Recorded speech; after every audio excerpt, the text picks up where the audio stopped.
We live, we live, we live. Welcome, welcome, welcome. Happy Tuesday. Happy Tuesday. We Welcome. sorry we late, y'all. It was a bad accident. Listen, it was not our fault today. I'm gonna start with that because normally it's our fault. It was it was not our fault The today. disclaimers. The disclaimers. You know the disclaimer. But the universe, okay. But yeah, it was a bad. If you're in the Birmingham area downtown, avoid it. Go to Streetway because it's a bad shutdown on one side because of an accident or something, and then people be gawking, so the other side is like Right. shut down. Mhm. Avoided at all costs. That being said, how Doing good, doing good, doing good. I'm trying something different today. you do Um, tell? so I love lychee fruit. I was introduced to lychee fruit some years ago in Buckhead. There was a restaurant called Aja's, and Aja's used to have lychee fruit sangria. So I decided, first of all, that I was going to make this lychee fruit dessert. But in order to make this dessert, I have to make the lychee fruit syrup, which you got to take it and do some boiling and all this other stuff. And then you got to let it cool and chill for like 2 days and that kind of stuff. So I was looking at my syrup and I said, you know what? I'm finna make me a lychee fruit Do margarita. it. Martini. Because And you guys Self was like, know, do it. yes, I'm a martini girl. So this is my lychee fruit martini. I And love it. those who don't know what lychee fruit is, it's kind of sweet. Um, the fleshy part is like muscadine or the Hmm. inside of a grape. And it has like a little seed in it, so you have to pit them and that kind of stuff in order to use them. But I like to cook, I like to bake. And so, yeah, that was one of my things. So, and how are you? How was your week? Hmm. I ain't gonna lie, y'all. I'm a bit worn down. Like, just not like anything's wrong, but you know how your body just reminds you, okay, slow down a little bit. And that happened to me this weekend. So, yo, I legit slept. I got in late Thursday night. I Okay. legit slept 10 hours on Friday during the day. Like, I went to sleep Thursday night, got up Friday, did a little bit that morning, and I was back in the bed by like 9 o'clock and slept for 10 hours because I was so tired. Got Wow. up, ate a little bit, went back to sleep Friday night and slept another 10 hours during the day on Saturday, and then went back to sleep Saturday night. My body was like, we're not doing this. So what we gonna do? We're gonna take a nap. Right. We gonna rest. We're And gonna you know rest. what? There are those days where you just rest. You gotta And it's listen. okay to just I don't know where society has told us that we just gotta go, go, go, go, go every day, that we gotta go, go, go. No, we don't have to go, go, go. There are Mm-hmm. some days when I just want to sit down and watch some TV, watch some of my old shows. Like, I'm okay, telling so you. what's so funny is I don't know if you've seen that meme that's been going around. There's a meme What going around, and as soon as I saw the meme, I started singing the theme song. And when I realized that we had the best childhood, all of our like, seriously, all of our sitcoms and stuff had like memorable theme songs. That's Do true. you, do you That is true. remember the greatest American hero? Yes. That every time I see a picture of him when he's like something's happening to me, sitting on top of the world. Yes, that's my dude, boy. That's my Um, dude. it made me think of rerun on what's happening. hmm And he was always happy. Like he had his moments, but Right, he just to me was always happy and doing that damn dance. that And dance. Yeah, like and that's how I think life is. Like we have our moments, life happens, and let's be real, it gets shitty sometimes. it really does. But right? But I think for the most part, depending on the mentality we have, the mindset that we have, life really is beautiful. And so this weekend, I was like, you know what? Life is good. There's nothing like life is happening to me. Don't get me wrong, because people always ask me, girl, you act like don't nothing bother you. Oh, trust me. It Life be is life. bothering me. Life be life. And like I've been going through some shit behind the scenes. Right. Y'all know my fur baby passed. Not quite a month ago. And my other puppy, he's my pup, he's still been a little sick because all of this started with some shots that they got, some steroid shots that they got for allergies. Long story short, I do believe that Blue had cancer. We were trying to get him set up to do some screening and some testing for that, and he passed before the appointment. But what the vet thinks is that that last round of steroids amped it up in his body and shut his adrenals down, so his body couldn't fight back anymore, and it just sent it in to advanced stages, right? But so I've been having to navigate like the grief and the sadness because that was my baby. He's been in my life for 10 years. You know what I'm saying? Right. And then having to navigate how do you in this day that we live in with all the access that people have, with all the I guess I would say responsibilities that we all have. How do you navigate needing to slow down? And I think that's what my body did this weekend. How do you navigate needing to slow down for grief? You know what I'm saying? Because there's nothing anybody can say to me because words don't make and that's it. And that's that. He wasn't human. Yeah. But that's the other thing is that I would not want to be a kid in this society now. Woo! We were, I mean, we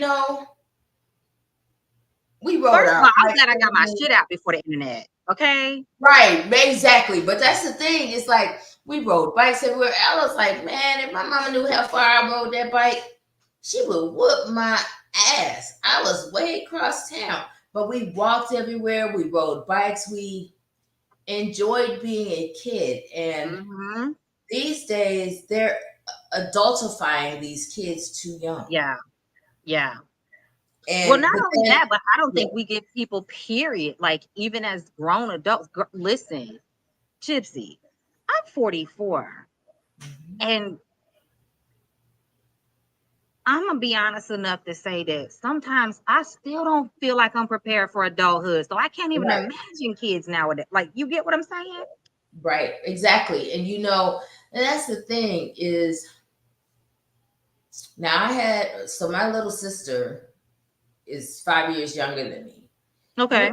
We were latchkey kids and stuff. But it was just different. We didn't really have the responsibilities and stuff. And we really, I mean, yeah, they had like the Atlanta child murders, but I wasn't living in Atlanta.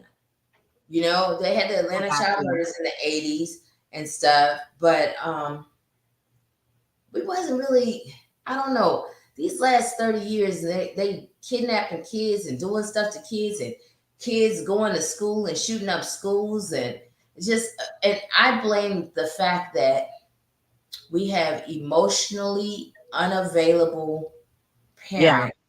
Yeah. Raising kids. Now they may be raising kids and giving them the intellectual tools. Yeah. But they don't have the emotional and social tools. And now with everybody being like on the internet and being on their phones constantly, these kids don't know how to socialize or talk. Girl, the grown people don't know how to socialize and talk, so they can't teach the kids. This is true. And like it's very difficult. Yeah, like when we look at, I know for me, the particular reason that I mentioned like Blue's passing and the grief process is because, now I'm not don't get it twisted. I'm not the dog parent that's going to be carrying it around in a handbag and pushing it in a stroller and all of that. My dogs don't sleep in Wait, what's wrong with a stroller? Listen, do it if you want to. I ain't doing it. My dogs don't sleep in my bed. They sleep on the floor next to my bed. What's wrong? No. But I have little dogs. Yeah, do it if you want to. I ain't doing it. My dogs are not allowed on my furniture. But that being said, when I tell you I love my babies, I will fight you and anybody else over my baby. Like, real talk, my friend was joking with me about some years ago. I was traveling all the time for work, and I had this dog sitter, right? Listen, all I'm gonna say is, long story shortened, I was on my way to her house to handle her, because when I had picked my baby up at night, I had picked my doggies up the night before, and I couldn't tell that he was limping. She put him in the car, and I went on home. When I got home, I was like, first of all, why is y'all dirty? And second of all, why is you limping? And she wouldn't answer the phone. So the next day, me and her was going to have a conversation, if you understand what I mean. And my friend was trying to talk me down. And thankfully, the girl called me back when I was en route to her house to explain what was going on. And I was like, okay, you just saved yourself. That's all I'm going to say about that. That Yeah, being said, but we the pull-up generation. You understand? Won't play about right. Babies. So that being said, like, you can't just say to me, well, it was just a dog, get another one. Because that just a dog was there to comfort me when I had lost my real babies. Like, you get what I'm saying? My just a dog was there to comfort me navigating life after car accident and major injuries and all those things. And so just adulting is bullshit. Let me tell you how I really feel. If this bitch was a free trial, I'd have turned that shit in already. I would have said, give my motherfucking money back. You understand what I'm saying? So I just feel like we as adults don't always know how to adult. And there's such a disservice happening right now, because at least I feel like, and I think you might agree, I feel like in our generations, we still had somewhat a more close-knit community, even if they was gonna look out for the kids. Because I remember when my mom was at work, everybody in the neighborhood was like, where you supposed to be? Get your butt home. Do this. Like, everybody was everybody's mom and daddy. You understand? Now it's like, don't say nothing to my child. And the kids out here, and the kids out here fussing at teachers and fighting teachers. Say what? No, that's why I'm not a teacher. Because I thought about substitute teaching and doing all that when I was in college, because it was real popular back in the day. And God was like, really? You think you set up to do that? And I was like, you know what? You right. Let me not. Because you say what now? I will fight for your mama and your no, let's not. That ain't happening. Right, exactly. And see, that's the thing, is that's missing, because we've got a lot of kids raising kids. Yeah. But the thing is that without support, because we've been had kids raising kids, but without support. But the other thing is that when you have, again, emotionally vacant parents, so I didn't even realize it until, so me and my sister, we're reading this book together. Okay. It's called Anxiously Attached. Oh. And there's a lot of things that happen to us as children that we don't even realize. Like, you know, how, you remember that generation where the grandparents was like, just let it cry, let him cry, he'll be all right. You know, trying to let the baby self-soothe and stuff like that. That actually creates a kid that's anxious, because they're like, oh, my needs won't get met. Yeah. And they learn how to self-soothe. But that's a bad thing when they learn how to self-soothe, because they're at an age where you're supposed to be their comfort and letting them, know that when they say something that they're going to be responded to. And that's they're not going to show up. Absolutely. And that sets us up for a lifetime of failure if we don't go and get some therapy. Yeah. But I didn't even realize it. And it's just like, whoa, like, when you start reading the book and you're just like, wait a minute. But yeah, we parent the way we were parented. Oh, absolutely. And those things, they weren't normal, but they were normalized. Absolutely. Well, abuse and neglect were normalized. They were. You remember that Good Times episode where Penny got it with that damn iron? Listen. Right. There's a difference in discipline, because you did something and I'm going to spank you with maybe my hand or a belt. I'm going to pop your little hand, and beating a fool at your child with extension cords and go get the switch. I promise you, I was at the nail shop this morning and we were talking about that, like talking about the days when they was like, go get a switch and don't play and try to get the smallest one. Now you're finna get 3 or 4 and they're going to braid it together and beat the hell out of you, or beat you with the extension cord or the broom or the iron or anything that's like, there's a difference, y'all. So that being said, I'm glad that I went through puberty and young adulthood before the internet was a thing that was mainstream and before social media was a thing that was mainstream, because we've all showed our ass. We've all had those moments. However, you know what I'm saying? We we have to know that There has to be grace extended. Because if we as adults, this is my thing. And I try to remind myself of this. First of all, I don't like other people's kids that are bad as hell. I love kids, and they love me like babies and kids love me, right? So I think I'm pretty decent. But that being said, I don't like other people's kids that are just bad as hell for no reason. Because they know their parents are going to fuss at you, cuss at you, carry on, so they get to do it and they feel entitled to act a fool, right? Hold on one second. Cedric, your boy said, hey, we gave you a shout out last week. I don't know if you got it, but we gave you a shout out for your podcast. He said, hey, ladies, how you doing? We doing. And then Black Azan 77 Black said, Asian, I believe is what that is. Black Asian. I was not getting it. Thank you, Black Asian 77. Said, we got to stop using violence to teach children right from wrong. I've never learned that way. Now, let me be clear. Again, I think there's a difference in discipline and abuse. Right. Some kids don't learn by you sitting there talking to them. Some kids don't learn by you explaining, and it's still, okay, now the Black Asian makes sense. Hey, some kids have the intellect, have the emotional capacity, have the ability to hear you and respond to you. And I've seen that. I've seen some kids grow up that way. I've seen some adults who were raised that way, and they're fucking amazing. Then I've seen some kids that were pure fucking hellion. And they didn't get it when the parents were just talking and explaining. They didn't get it until they were getting their hands right. Right. I had to get popped. I had to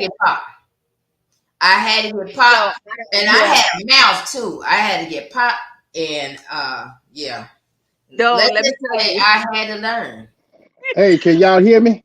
We can hear you. All right. I'm glad I didn't want to sound like, can you hear me now? Can you hear me now? Why was then they were like, that guy showing off. Oh, wow. I did that in the training last week. I was like, who was the Verizon and T-Mobile? Everybody was like, Verizon. I was like, oh, and there we go. How you doing, old man? I am doing fantastic, man. I am glad to be here with you all again, spending my day or my evening with two amazing looking women. Boy, that's not a bad way to spend the day. Hey, I think you in good company. And your boy said, thank you for the shout out. You welcome. And Black Asian said, hitting me ain't never taught me nothing. I'm just saying. Listen, that was well, you didn't get hit right. it taught me in the beginning, like when I was like at that adolescent stage. Let me explain this though. The reason I say that is I was at that age, probably about 11 or 12, where I was taller than my mama. You can't talk to me like that. Right. You can't talk to me like that and doing the neck and she had to yoke me up some, to remind me that your height don't mean nothing. You're gonna get it. You're gonna get it. Just because you tall doesn't mean you taller than me doesn't mean anything, because my mom was tiny. And so I understand that was just me feeling myself. And it's, it is what it is. It saved your life. Save your life. Listen, let me give you an example, right? So I remember I was maybe 6 or 7, and I'm not condoning this, but I will say that I think it kept me in line. I was like 6 or 7, and I said something that I heard at school. I can't even tell you what it was because I don't remember, but I heard something at school, and I came back and said it to my mom, and I was being sassy. I thought it was funny.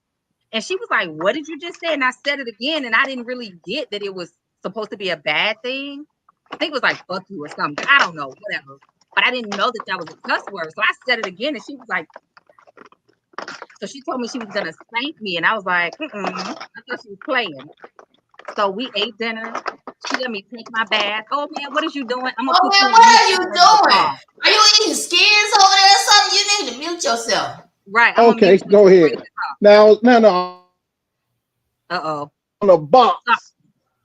Sorry, I muted you. Go ahead. You doing what? Closing a box. I'm still at work and trying to do 2-3 things at one time. I didn't realize the microphone pick up that bad. Okay, well, I'm gonna mute you when you're ready. Just unmute yourself and come back on. Right. Now. So she waited till we had dinner. I had took my bath. My pores were open. I was good and wet and shiny. She beat the absolute fuck out of me. I thought I Mhm. was gonna run, and she was like, "Oh, I got you." Now, to give you a visual, I'm like 5'4", so I 4 something at the time. I don't know, 3 or 4 something feet. My mom is 5'10". She took me when I tried to run and picked me up by my foot. It turned me upside down and beat the hell out of me. But I bet you this, I ain't never did it again. You understand? Right. Because I ended up having a, a understanding of there's some things I don't want to do. I might see my friends doing it, but I don't want to do it. On the contrast, I've shared with y'all that my aunt and my uncle adopted me in my childhood. And so he was in the military, very different type of person. His discipline was to take me and my cousin and beat us in the chest and beat us on our hands. We'd have to make fists and he hit us with spoons. That's not the shit I'm condoning, right? Right. Because first of all, it scared the hell out of me. So I didn't respect him. I feared him, which I don't think is what you want from a Right. child.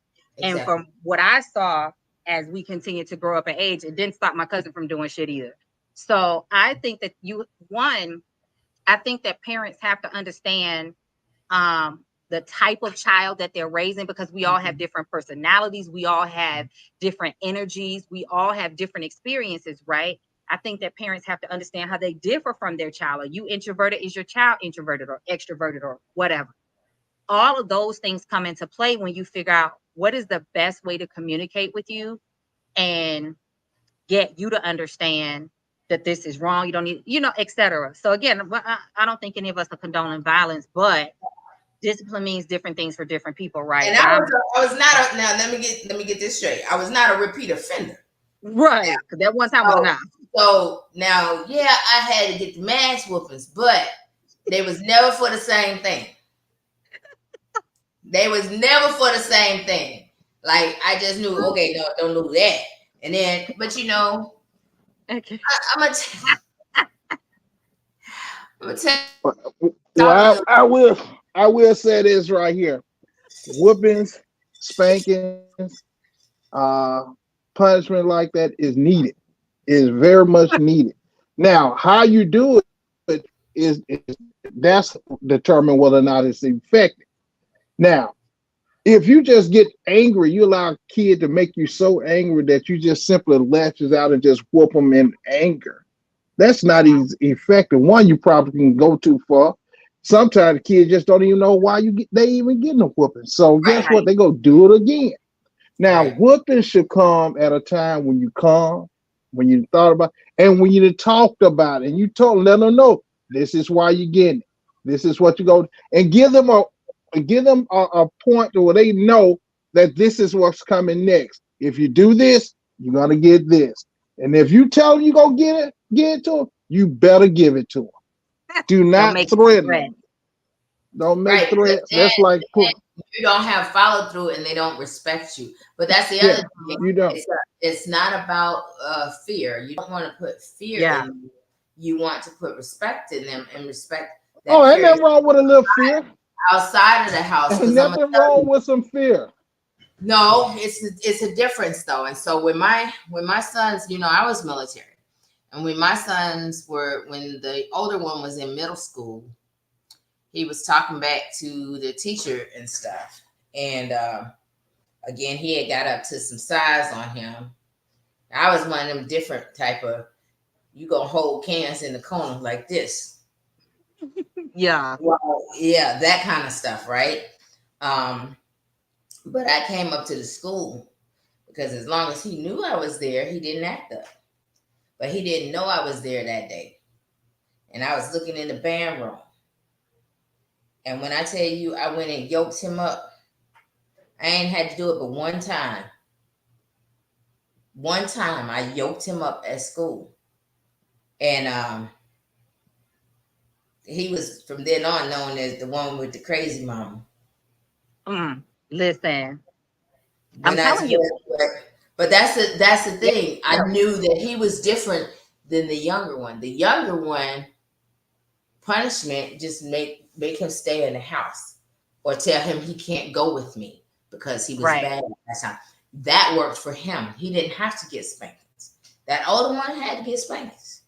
He had to get yoked up Right. one time though. He had to get like literally yoked up because when in middle school they start getting bigger, and especially if you're a single mom, Yeah. sometimes the boys will try you. Oh yeah, Yeah. he is. Yeah, Yeah. sometimes the boys will try you. And I'll say this, I don't, y'all, I've said it before and I'll say it again. I don't have living children. But I've always thought about what kind of parent would I be. I don't necessarily think that I would be the parent that would have done a lot of whoopings. But see, I'm the parent. You want to do something crazy? Okay, so what we finna do, your ass finna get out here and cut some grass. You're finna work. You're gonna work until you understand that you don't get to break things, you don't get to Hey, destroy cutting things, you don't grass get is to not a disrespect. punishment. Yes, You, it is. yeah, No, listen, It it's no, is. hot cutting down grass your is not a parents. punishment. Listen, but I'm still, but my point is this. I kind of have gotten to a point where I think that's the kind of parent I would have been. You would have had to do physical things to work through and expend that energy and give your brain time to slow down and process, but also to Mhm. understand the value of what it is that I'm working for, what it is that we're working for as a Mhm. family, what it is that we're creating. I'm not just talking about my grass. You would have been out in the Right. neighborhoods, you would have been at community Yeah. centers volunteering, going to old people's homes, assisted living nurse. I don't care. You would Right. have been pushing food carts. Like that's the kind of parent I see myself as, because I understand the value of sometimes we have to see the damages that we cause or the effect it has on other people, but we also have to see the opposite of it, right? And Mhm. so again, I don't advocate for one or the other. I think that the abuse, when you're just wailing on your child because they look like their daddy or they look like their mama, or you Right. had a bad That's day at work, terrible. or you're pissed because Yeah. y'all not together, or you're mad because you got Right. to be a parent or whatever, Yeah. that's just, you need your ass whooped. Right. But Yeah. but trying to Yeah. trying Now to you need your kids taken. You that too, need your kids that taken. too, that too. Now, But at the end of the day, now everybody needs to keep their I families don't, to themselves.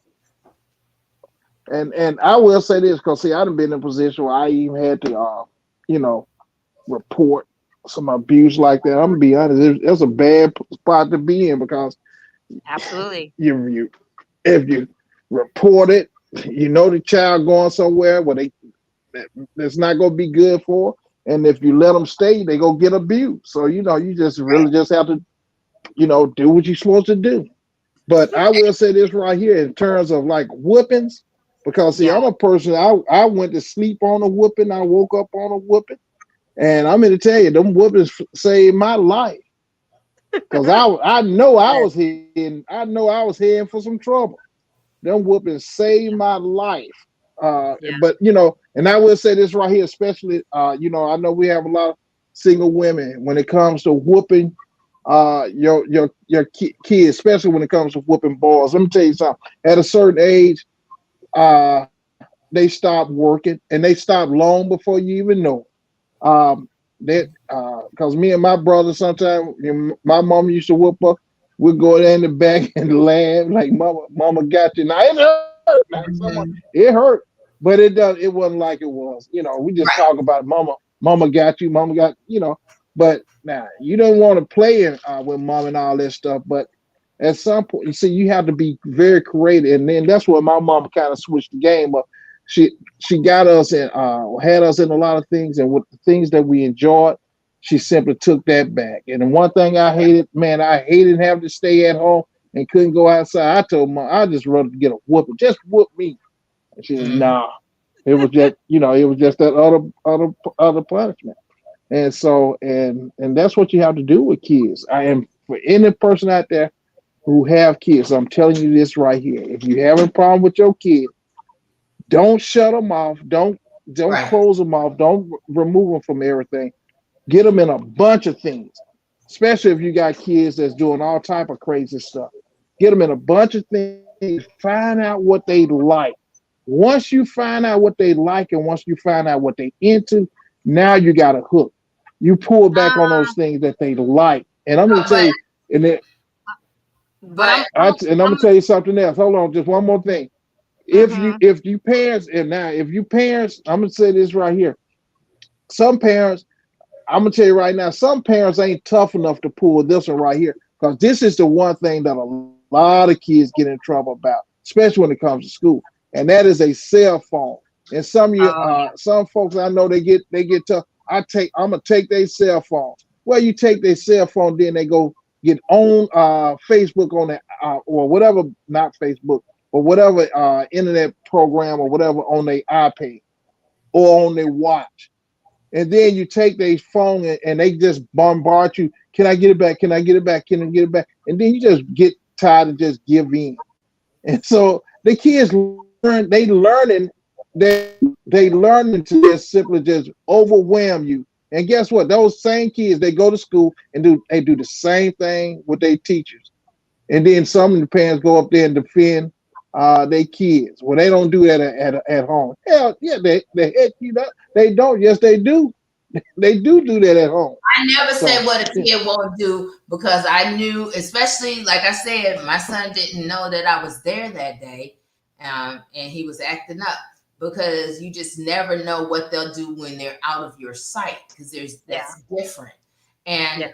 the other thing is that you you have to think about why is that kid acting out because sometimes you're not giving them the attention at home and so they want attention and so they're going to get it wherever if it's but attention is attention whether it's bad attention or good attention it's still attention and if you have to get called up to the school you got to think if you are working a lot and you're not spending time with them and stuff like that and even when you're off you're not spending time with them a lot of times the kids are doing those things because they need your attention but don't know how to vocalize it. Well, and let me and jump in here. And again, disclaimer: I do not have living children. That being said, so I don't know. I'm speaking from the outside perspective, right?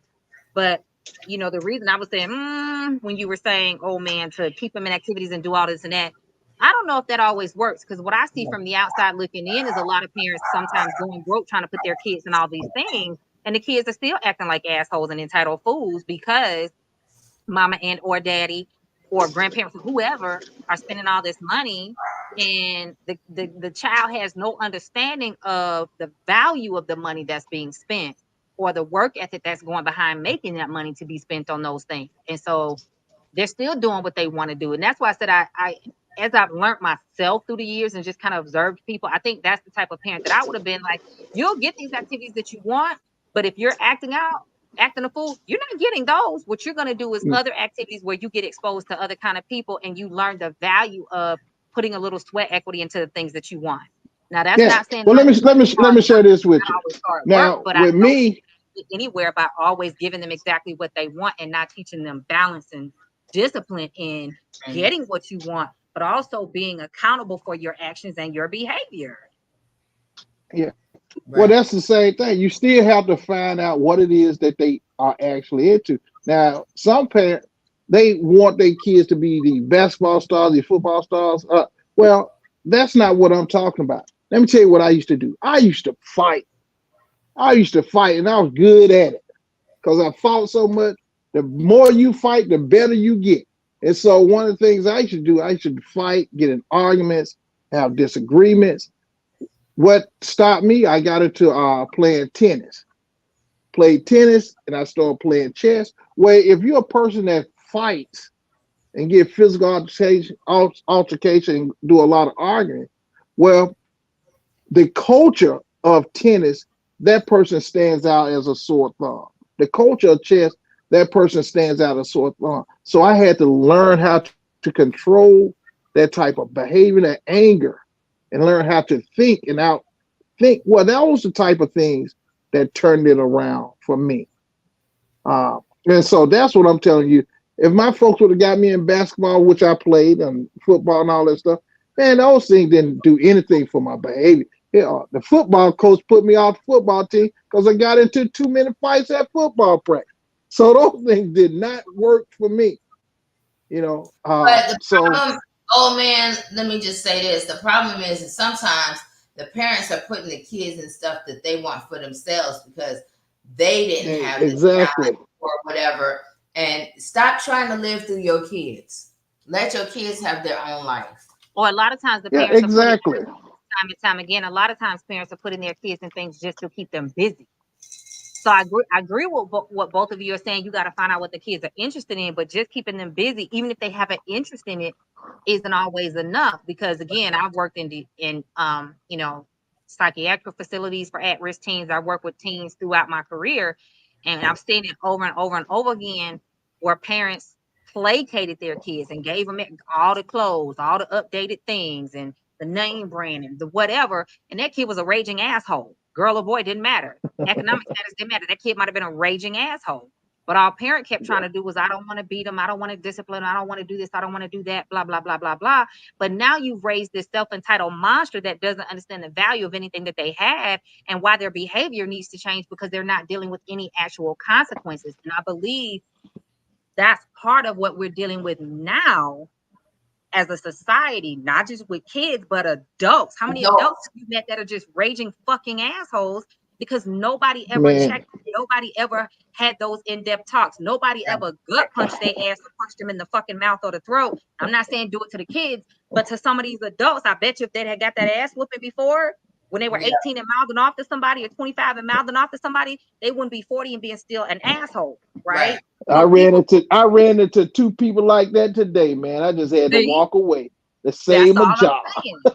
But how many times are people becoming that because nobody's ever stopping to think, let me try this a different way. Giving it to him this way isn't helping. Let me talk to this kid a different way. Let me bring in a different person to talk to this child. Let me figure out some different ways. Let me read a fucking book or look on YouTube or Google or whatever to get help. Let me step outside my box because I only see it or know it this way, right? And the same thing with adults. A lot of times we don't check people.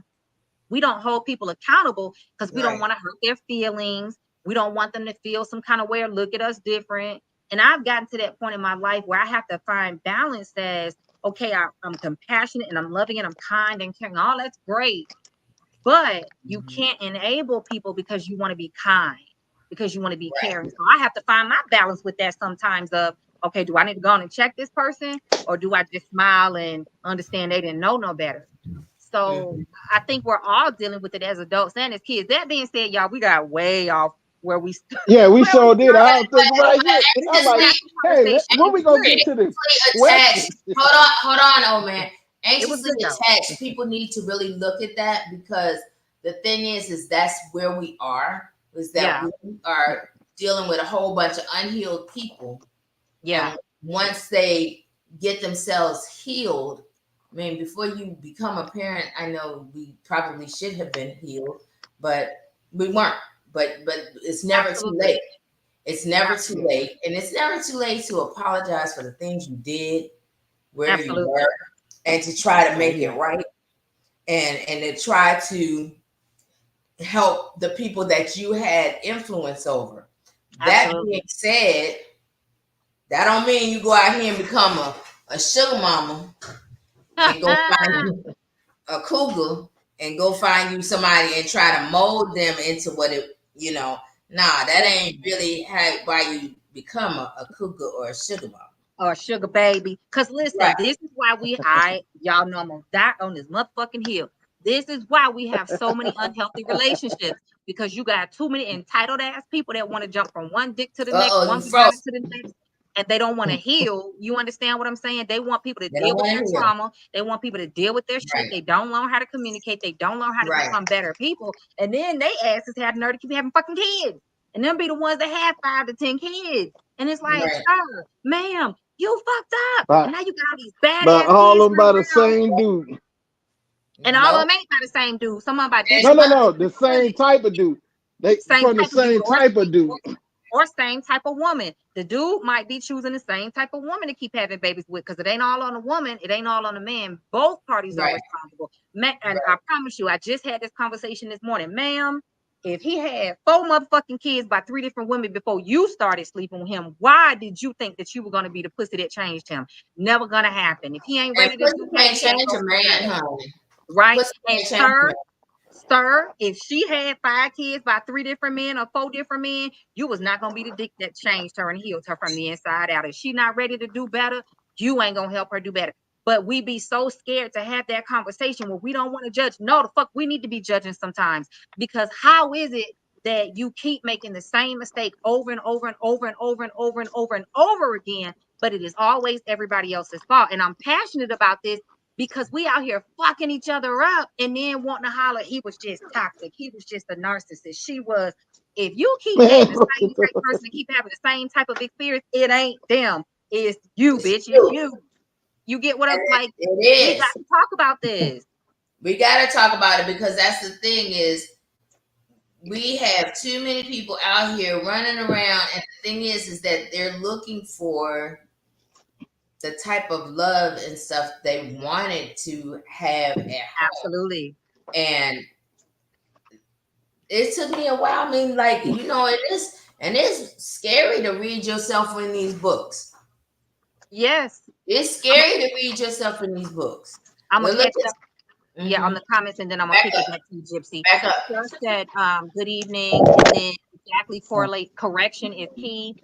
Then get appalled when people do not react how they expected. Mm-hmm. And then spanking does not work for every child. Some type of discipline is needed, especially crossing other people's boundaries and do not want anybody to cross theirs. Yeah. Absolutely. And we live in a world full of selfish fucking people. Right.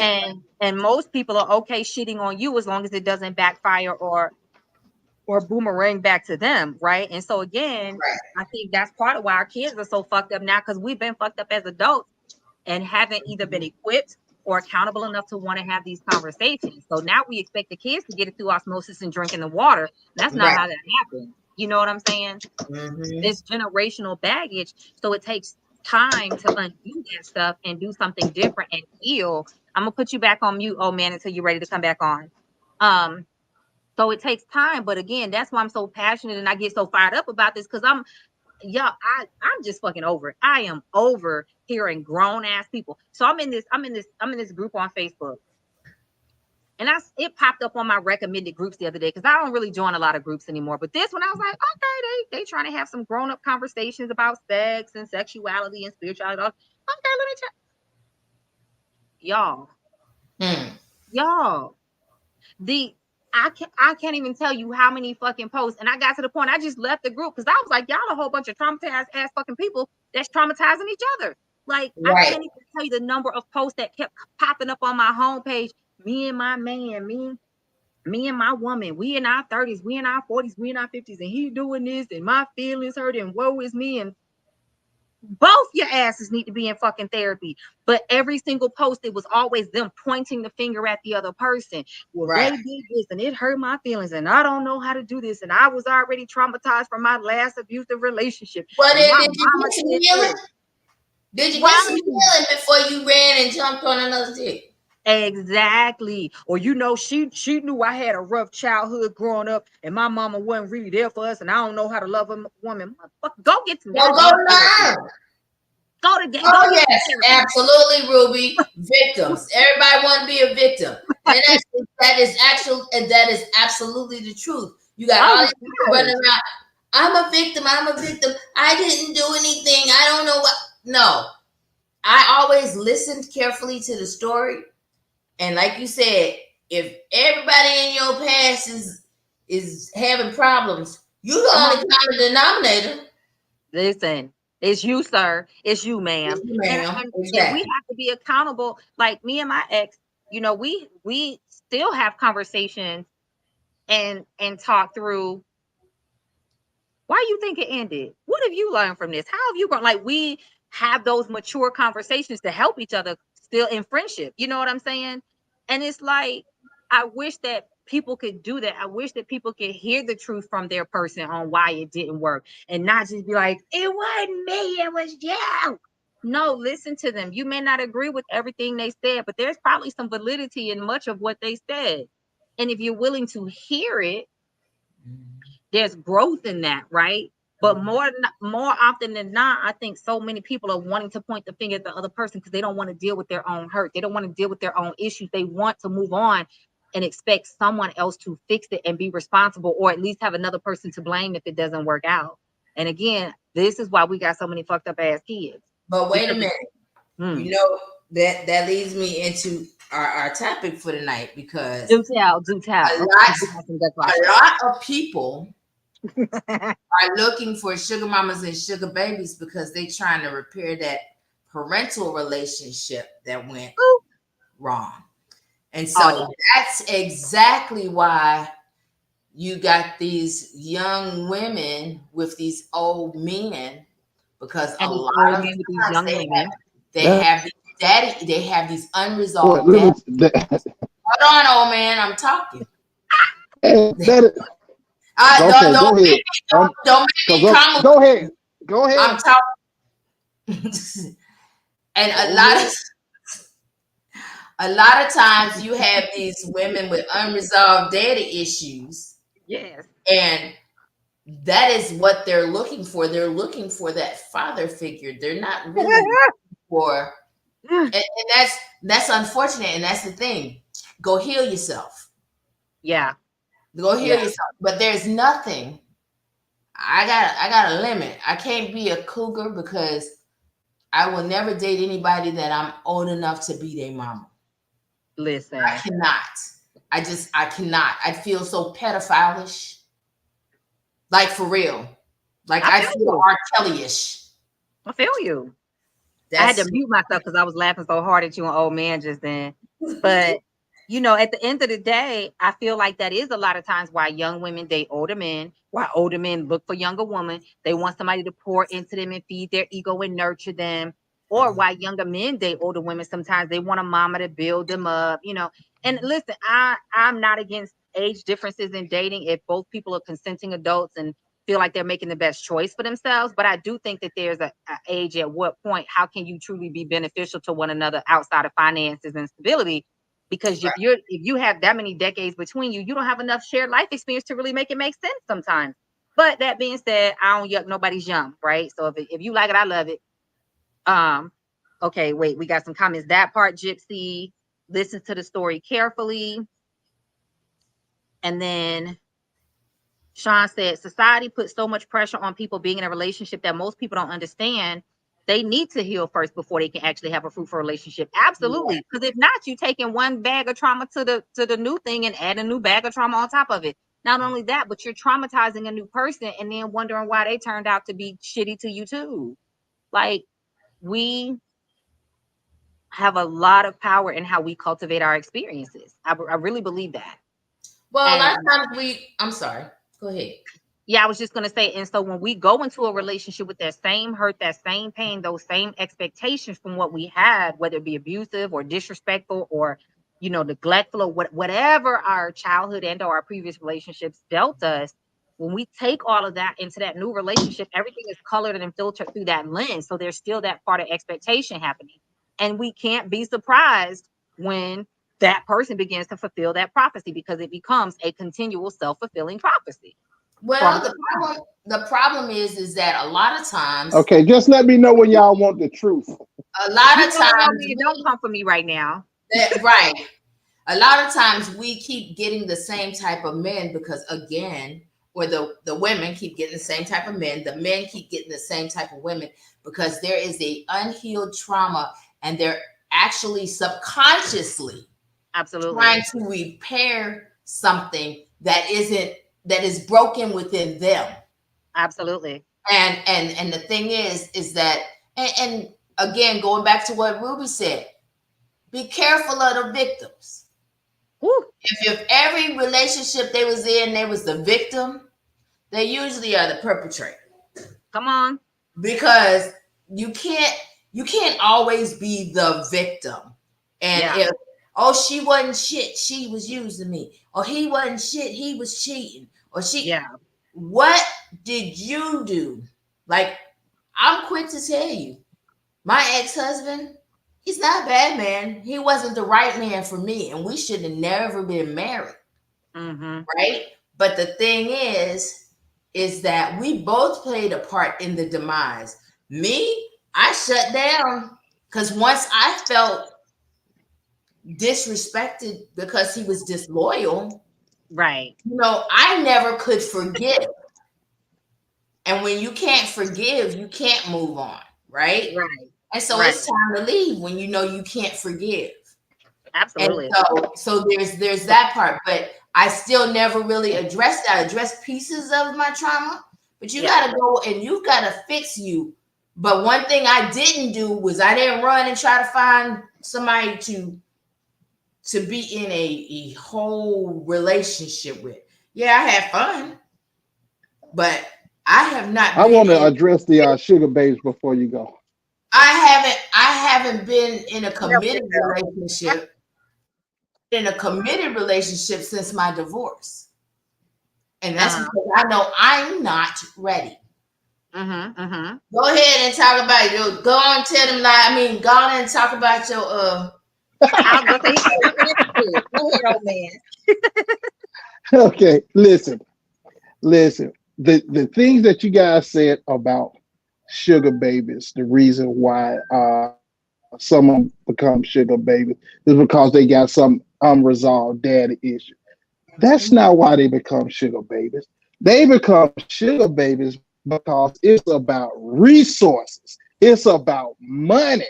They didn't just say, hey, I want you to date me because I want to be around you, old man or old dude or old guy. They want money. It's an exchange.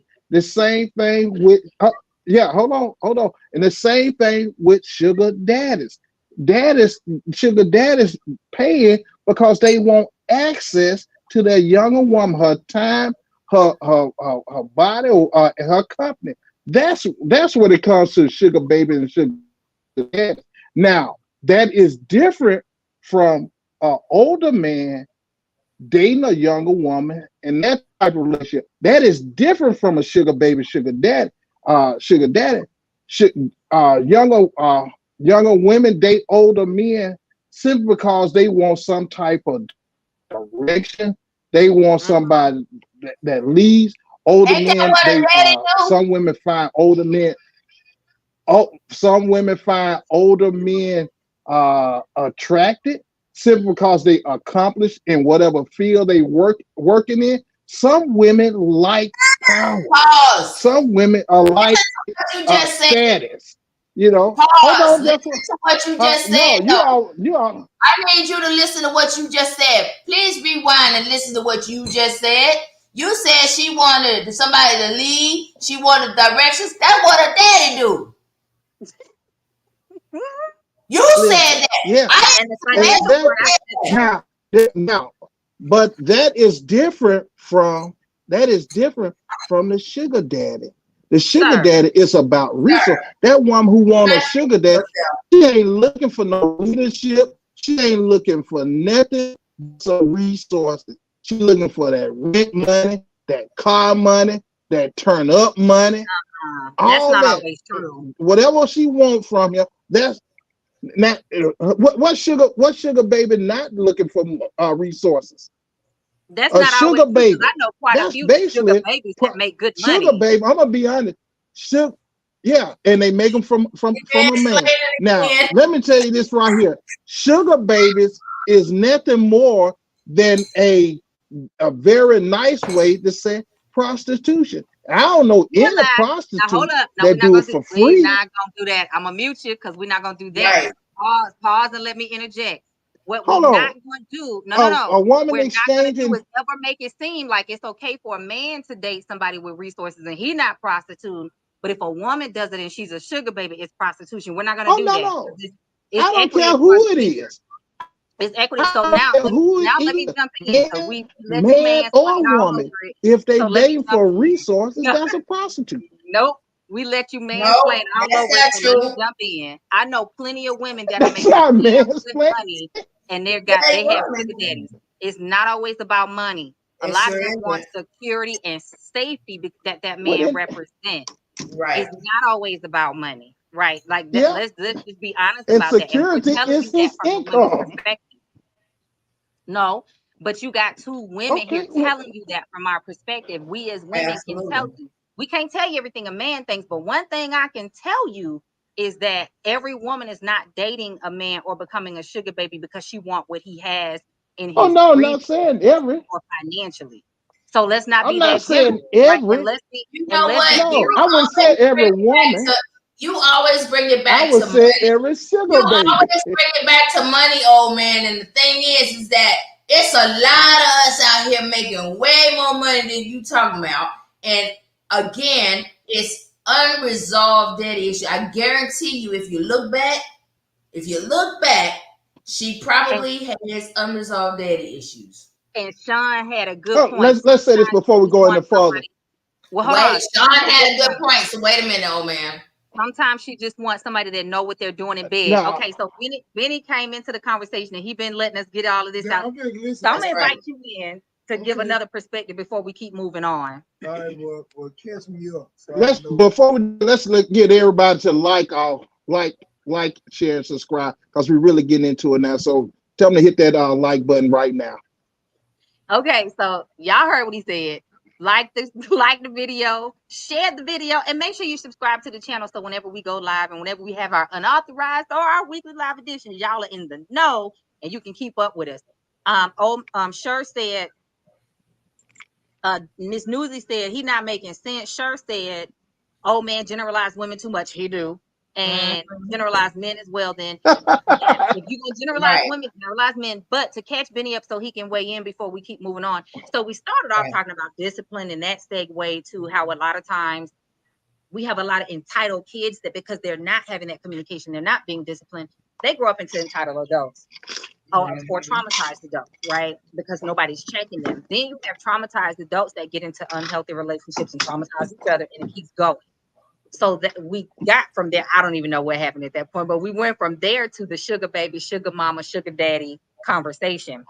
And what Gypsy and I, and correct me if I'm wrong, Gypsy, but what Gypsy and I are both pretty much saying is, listen, a lot of times younger women are dating older men, not solely for the money, but the protection, the safety, the feeling that they're looking for that they may not have gotten with their father, whether he was in the house or not. Oh man, again, correct me if I'm wrong, because I don't want to put words in your mouth, but what I think we hear him and understand him to be saying is that younger women are doing it for the money only, as if they're gold diggers. And then he tried to line it up with prostitution. No, that's not what I said. Ain't nobody out here fucking for $40. Okay, So let me tell you the one. well, hold on. Let's let Benny weigh in. Go ahead. And then Go ahead. Hold on. Let her finish. So that's kind of where we are. Is what do you think is the rationale or the general experience of how someone ends up in a sugar baby, sugar mama, sugar daddy, whatever relationship, man or woman? Well, sometimes it is about money for the man or the woman. Sometimes it's about the sexual experience because it's something that you wouldn't normally reach. Like if I'm a 22-year-old man, a lot of times I'm not gonna meet too many 40-year-old women that's gonna pay me some attention and give me a little of that cat. Mm-hmm. And then sometimes it's just about, having the experience and really learning. So really both of them can be playing games just to learn what they need to learn and be better off in the next relationship. Absolutely. Yeah, but I will say this though, a lot of those cases when you're dealing with somebody out of your age group, sometimes it is for financial stability on both sides though. But I would say just on a wild guess, I would probably say that it's more common with some women because some of them feel like that's what they got to get a man for. Like I don't have to spend my money. But I think overall though, I think a lot of times it's for a different experience. Because when I was young, I used to just want to give me an old lady just see some gray hair on the cat. You know what I'm saying? It was just about the experience, just being for real. But I think all things can be right at the same time too. I think all of them are true. Finances, experience, money, learning stuff, intrigued by, how fly she is at her age or how fly he is with the silver beard. I think all of them apply in this situation, to be honest with you. And see, I ain't never been attracted to nobody that looked like my daddy. Well, I feel you on that. That is fucking traumatizing. What? That's for you. That's you. You represent one woman or one type of woman. There's so many different women. But let me share this. This is what I was. This is what I was saying, Ben. Hold on, man. I'm gonna tell you why. Hold on. Let me put it in context. I'm tell you why. Because I had a dirty old uncle, and yeah, no. My mama said don't sit on his lap. Nope, I sure wouldn't. I had a dirty old uncle, and so that to me is traumatizing. Understood. That would be. There is nothing that someone who's old enough to be a parent to me can do for me. And let's add that into the conversation for context, because that is oftentimes what drives someone to date someone older, male or female, is that they have been, and I'm going to say it with quotation marks, abused, right? Because someone older than them, whether it was an uncle or a family friend or a neighborhood person, whoever has had their way and introduced them to things they had no business with at a younger age, right? Whether they consented to it. How can you consent to it at 12 or 13? Because I've had this conversation with young boys. I wanted it. That's right. You're 12. Young no, ladies, they well, I no, they wanted didn't. it. You're No, they 12, didn't. right? So we also have to add Yeah. that in for well-rounded context, that a lot of people are dating older, which goes back to people migrate to what they know and what makes sense to them. And sometimes the evil that I know is better than the evil that I don't know. So a lot of times people date older because that's what they have known. And this is how a lot of 20-year-olds, 18-year-olds, 21-year-old girls end up with 30-plus-year-old men, 40-plus-year-old men, 50-plus-year-old men, because it's what they have known. And nobody was intervening to help them have a different experience. You know what I mean? It's not all about money. Bottom line, you It can't sure say isn't. every young woman is Yeah. generalized to that category about Well, money. Or I'm gonna say this right here. we're not gonna shame sex workers. They doing what they do, they make Anything. money. You like it, I love it. But let me ask you this though, just curious, because I know this now, and I know this may be kind of off topic. I know people speak about the word sex worker. Mm-hmm. Like, is it a difference between sex worker and the word prostitute? And if they are, could y'all give me the definition for both? So It's not a difference. Yeah, I have clients that call themselves sex workers. Mm-hmm. And so my understanding is Probably one text. Huh? I said probably one of them text and the other one not. Oh man, be quiet. So I have clients that do call themselves sex workers. Now that may depend. It may be more of an escort type thing. It may be just a sexual type thing. It may be more of a sugar baby type experience. It may be phone sex. There are different ways to operate in that space, or video cam, right? It's different ways. But most of them have explained to me that they call themselves that because it's about not being shameful of what you do for your employment. Like embrace it. Title. Be real with it. It's a title, just like there's no difference between a garbage man and a sanitation engineer. Right. Yeah, one is just considered more respectable. Well, the reason why I was asking this, because I know we in a world now where people starting to change definitions to fit a social construct, which we know still ain't looked upon in a certain way. Because the reason why I was asking, because the way I always knew it was that if you're going, let's just say a woman or man, and you're asking them for favors for money, that will be considered prostitution. You'll go to jail for that and everything. Mm-hmm. So the reason why I was asking, because I've been hearing the term sex worker a lot more lately, and I was just wondering, just on perspective wise, why is people trying to make it sound like it's something different than what it is? Yeah. Because they don't want, because when people think of prostitute, they think a chick that's in the down and out part of town standing on the corner. Right. Rather than with a sex worker, a lot of times they've got maybe a web page set up. Right. And they may be making $10,000 a day. That part. You know, how much? You're not gonna pay a prostitute $1,000 an hour. Right. But you may pay a sex worker $1,000 an hour because she comes with she doesn't look the part of a typical sex worker, if you know what I mean. A lot of times she dress up and she's somebody you could take to an event. Exactly. That kind of stuff. It's like the same difference for like prostitution and escort. They do the same fucking thing. They do. But to me though, I guess I classify it all the same. Now it's almost like saying I'm black, but I'm light skinned black. I'm black, but I'm yellow black. Or I'm black, but I'm black. You still black. You know, because my thing is, and I think in reference to what old man was saying, was when he was saying that if I meet Jake, never met her before, she never met me before, and we get to talking, we at dinner, and she say, well, hey, look, you want to finish this night, it's going to cost you $200. She's a prostitute. Now, it may be one about a different way, but at the end of the day, she exchanged money for a service, or the same thing. Hey, you want to keep talking to me, baby, you got to give me $100 for this little sword.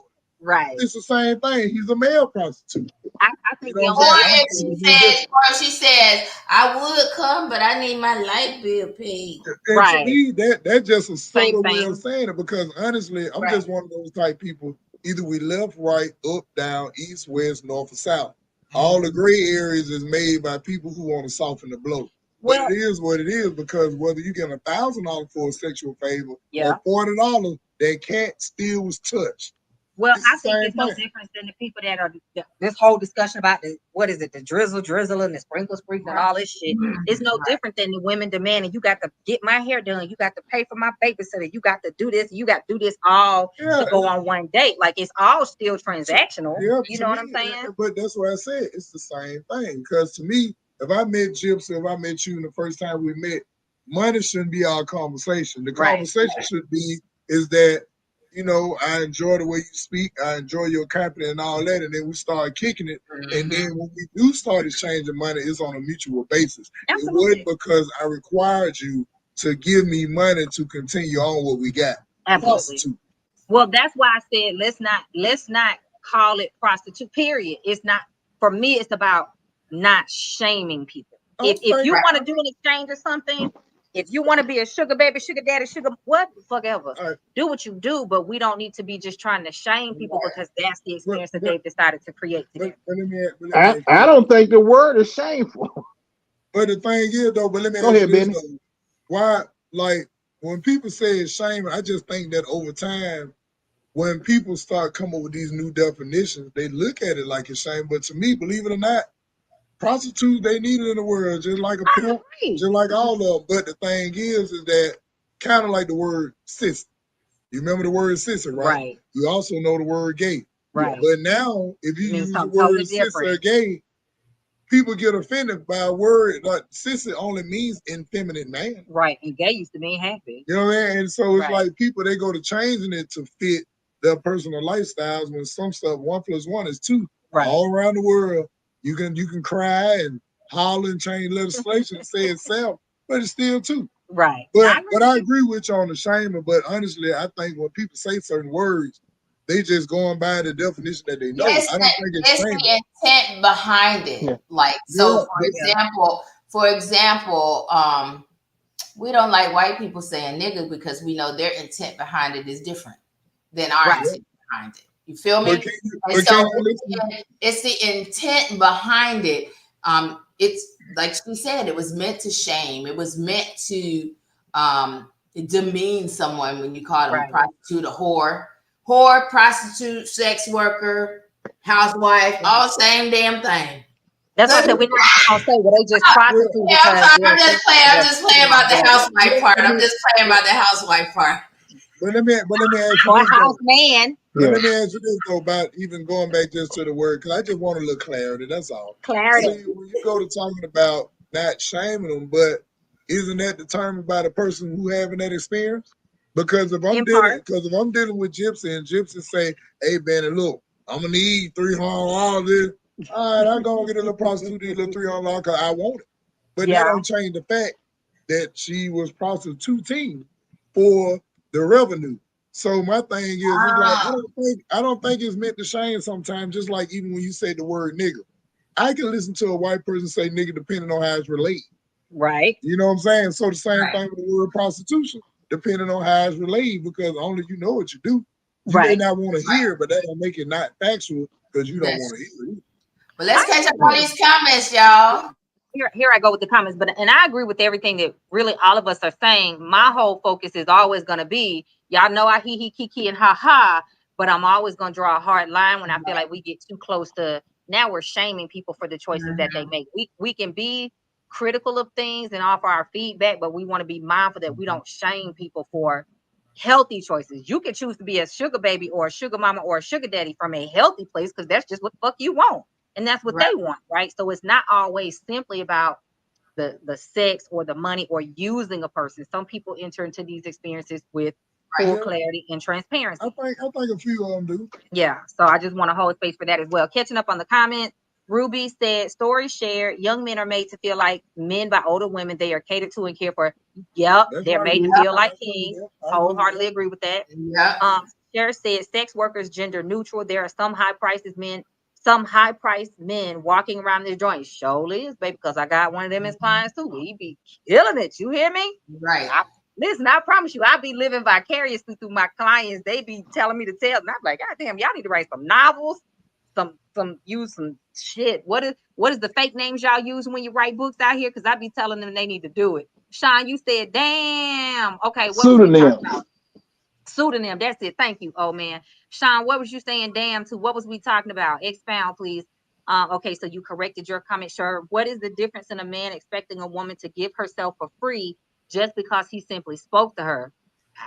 I mean, yeah. I don't know, Ms. Carson. I mean, when you say giving for free, y'all giving each other conversation. Well, my problem is that men get disrespectful. They do. And I'm not saying we don't, because I done seen some women act like plum cold fools, right?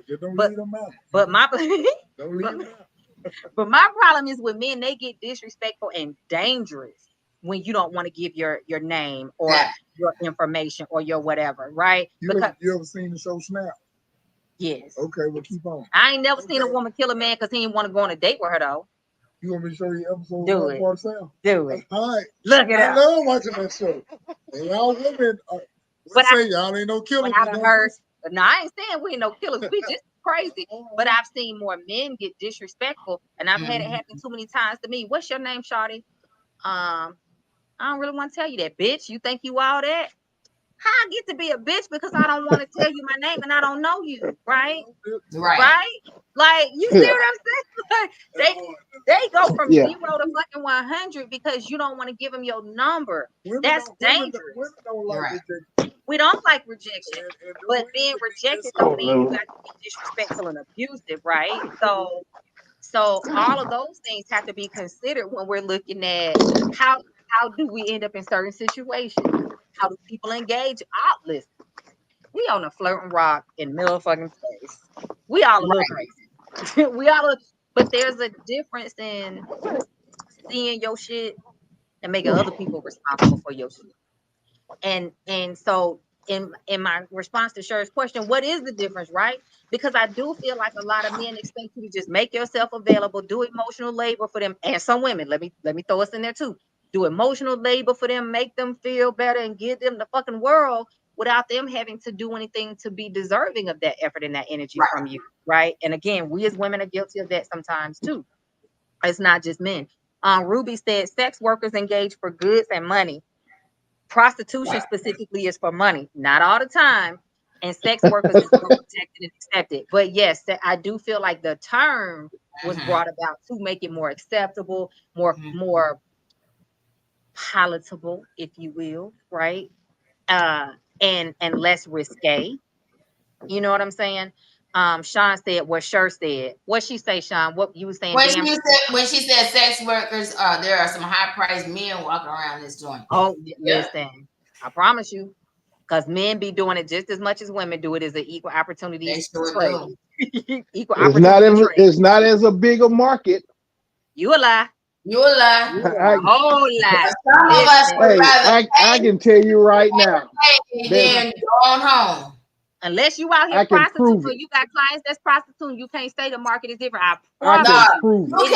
You can't prove it. It's just that nobody want to pay you. I can prove it. That don't mean that they pay. I can prove it. They ain't paying. Nobody ain't paying you. Because I'm going to tell you. Hey, you can't prove it. Listen. You can't prove it. I can prove it. You can't prove it. Hey, if you give me 20 seconds and I'll prove it. No, you can't. You know, I bag my words up. 20 seconds. I bag my words up. You go ahead and find your proof. Sean said you got to be a little crazy to stay sane in this world. Absolutely. Now, before we get too far off track, because we do have time, y'all. We try to keep this at 90 minutes. Let's make sure we get to these questions. We had three specific questions come in this past week for this episode today. 1, can you all talk about sex magic? I'm a baby practitioner, but as I followed you, Jay, I've heard you mention it before. All right, so does anybody else want to jump in on this before I jump in? Sean, what you laughing at? Sean, tell us what you laughing at. Okay, sex magic. So in its most simplest terms, and it can get way deeper than this, but in its most simplest explanation, sex magic is simply the practice of using your sexual energy, your orgasmic energy, your intimate time with yourself or your person or persons, right? Because you might have more than one, to intentionally create. He said he laughing at old man, to intentionally create a manifestation of what you want or to create an experience, an outcome. So just like we talk about manifesting, what you think becomes real, just what you think becomes real, what you speak becomes real, what you feel, believe inwardly becomes real. The same is true for manifestation, right? It's all the same. Law of attraction, law of reciprocity, all these things point in the same direction. So sex magic is just being intentional with that orgasmic moment, because that's when you're most tuned into each other. That's when you're most present and embodied in your physical self and your spiritual self. And a lot of people believe that's a portal that opens up, right? That thins out the veil between earth and spirit so that you can really tap in and pull what you want from the ethereal or the spiritual into this tangible, physical, manifested space. So some people wait until they're actually at the moment of orgasm. Like when you feel yourself right there, you can speak out loud what you want or desire, or you can conjure it up in your mind and be meditating on it while you're getting there. You can also speak to your partner, like love magic, sex magic, and you can look each other in the eyes. That's powerful right there by itself. Don't even say anything, just look into each other's eyes. But you can also take that opportunity to be speaking words of affirmation into one another and helping to support healing for one another. Or let's say it's a couple that said, we want to buy a house, right? They've been having some financial challenges, trying to get things on track, want more money to buy a house. They could both be focusing on that and manifesting that and speak that out into the ether when they get to that orgasmic point. Thank you for our new house. Oh, I'm so grateful for our new house. We're going to get our new, whatever those words look like for them. But that's, again, that's a really oversimplified explanation. But that's the essence of sex magic, is just being intentional and using that intimacy and that energy with yourself and or that person to intentionally create healing or outcome. Gypsy, you said pussy power. Yep. Oh, and y'all know I got a whole class called Pussy Power. I launched it, I think, 3 or 4 years ago. So, hey, and then and then Ruby said healing. Now, let me qualify that, because some people here and they're like, oh, no, you come out that. It's about helping ladies reclaim their safety in their bodies and building their self-confidence to get comfortable with their sexuality, their sensuality, themselves as women. Ruby says healing, transformational. Yes. Now you can also just have sex without being intentional about it, and it's just fucking. Energy is always. But you don't want to do. You don't want to do that. One of the things that I realized. Let me finish. Wait. I'm just saying it just because it's the exchange of spirits. I understand that. But let me finish. At the end of the day, some people have an easier time putting up blocks and barriers. So not everybody's affected the same way with intimacy or fucking, making love, sex, whatever you want to call it. Some people have the ability to put up way better boundaries and stronger protections than other people. There are some people that can just do what they want and they're good. They know how to clean their energy. They know how to protect themselves. It is what it is. The average person, however, you need to be intentional with who you're sleeping with, or have very clear boundaries with how you engage for people. Because if you don't have good boundaries, if you don't have good energetic or spiritual or mental or emotional hygiene, who you are sleeping with absolutely affects you. Soul ties, bondage, all of that. And that's why you can sleep with a person and all of a sudden you're taking on their disposition. If they grumpy and cranky, you're feeling grumpy and cranky. If they're the stronger personality and energy and they're happy and chill all the time, you find yourself mimicking more of what they display. If they got some fucking trauma that they have not talked to you about and their ass is dysfunctional and you just ain't seen it, you might start to feel it and display it because you're still exchanging that energetic experience with them. Your soul particles are being exchanged. Energetic particles are being exchanged. So I'm not telling y'all just to go ahead and fuck up and down the eastern and western seaboards and do what you want. Know who you are and understand how your body operates. What about the power of vitamin D? I am all about the power of vitamin D. You got power too, okay? Right. Both the D and the P got power. You feel me? That being said, practice good hygiene. If you want to get into sex magic, don't be out here just picking Joe Schmo or Jill off the street and be like, I'm gonna do some sex magic with them because I want to magnify my power. You got a better chance of doing it by yourself Right. And doing it with the wrong person, because it can backfire on you and you absorb too much of them if you're not careful. If y'all want to talk more about this, pop it in the comments and let me know, or shoot some more messages. And what we can do is talk more in depth on another episode, and we can dedicate more time to that. Anybody else want to weigh in on that before we keep moving? Want me to read the next question? You got it. All right. I'm in a new relationship after being married for 15 years and divorced for 2. I'm nervous and not sure how to approach exploring my sexual desires with my new man. I'm in my 40s and ready to explore because my ex was pretty boring. I've never had the safe space to explore me. Any suggestions? Aha. Yeah. Open your mouth and talk about it. Talk about it, be about it. Like the thing is to say, hey, Oh my God. try this. I want to try that. What? Listen, let me tell you something. If you can't open your mouth and talk about it, maybe you with the wrong person. I mean, I say that. I just said a little nicer, but I say that. All right, I'm so glad you finished that sentence. Well, let me ask you this, Gypsy. I agree what you're saying is and being able to articulate what you want from whatever whoever you're dealing with. But is that after you saw what they were willing to do and y'all had a conversation, or is that an upfront conversation?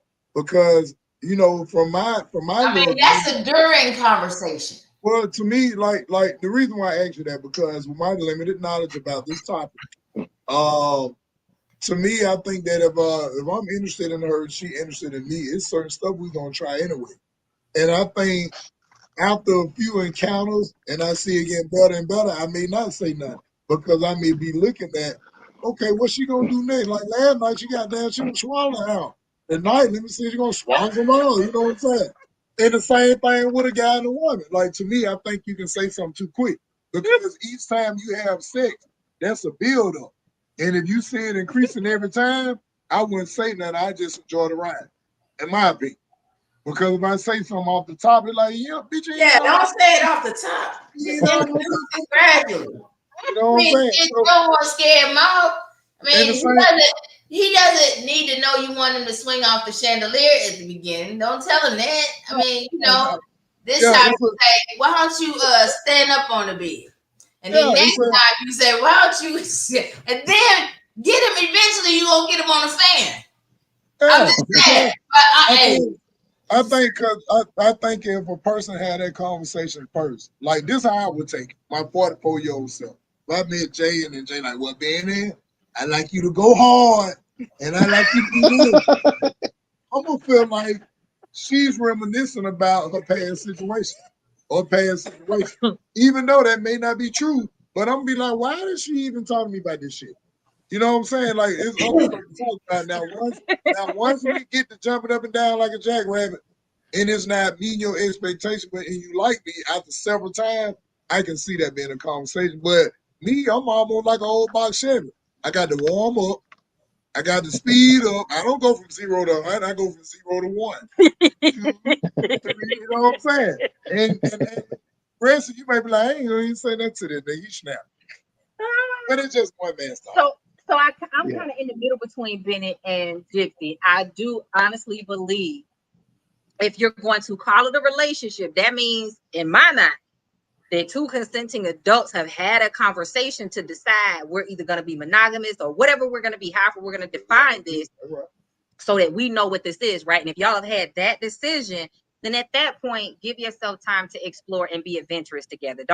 Don't weigh it down. Don't box it in by demanding it has to be this or the other, right? So give it time, explore one another, be comfortable with each other. And as you deepen the experience, then from that point, figure out how your partner best receives your information. What are their love languages? Again, what are their personalities, their learning styles? Do they use graphics? Do they learn better through video, audio, through somebody else saying it, through you saying it, whatever?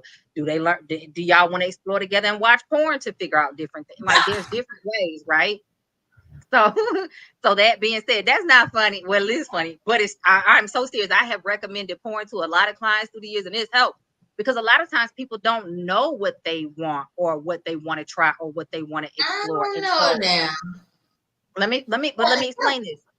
So if you take somebody that's oftentimes come from a more sheltered background, like she said, she never had real safe space to explore. I've had a lot of clients that I've navigated that with through the years. They wanted to explore, but they don't even know what that means, right?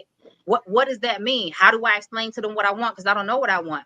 So porn is just another opportunity to see other people doing things and figure out, do I want to try that? No, that's a little scary. That's a little too overwhelming. That's off limits. That's whatever. That's whatever. I'm coming to you. And so, okay. And so it gives them the opportunity to figure it out. It might not be porn. It might be visiting a sex club for some people, or a swingers party. For other people, it might be reading the little, the little romance books and things like that. The little BDSM books, whatever it is. But there are different ways to explore. I'm going to catch up on, I see y'all in the comments. I'm going to catch up on y'all in 1 minute. That being said, like I said, I'm right in the middle. Don't come straight out the gate with it. But over time, as you learn the person and you explore each other, be willing to have that conversations. If they keep doing something that you don't like, or if there's something you really want to try that they just ain't got there and it's been months, or if they're doing something and it's good, but you need them to tweak it. Like, we have to build that safety with people that we're going to be intimate with, to have those conversations. And I'm a big advocate of, if you can't talk to them about it, you have chosen the wrong person. So you need to try some therapy, try a conversation, or leave their ass in the dust and go find somebody new, because you should not be fucking a person over and over and over again and calling it a relationship if you cannot feel safe enough to have those conversations with them. Right. I forgot who was first, Benny, Old Man, or Gypsy, but y'all go ahead and chime in. You want me to go? Yeah, go ahead. Well, I know that's a tough conversation, like I always say, because just imagine this.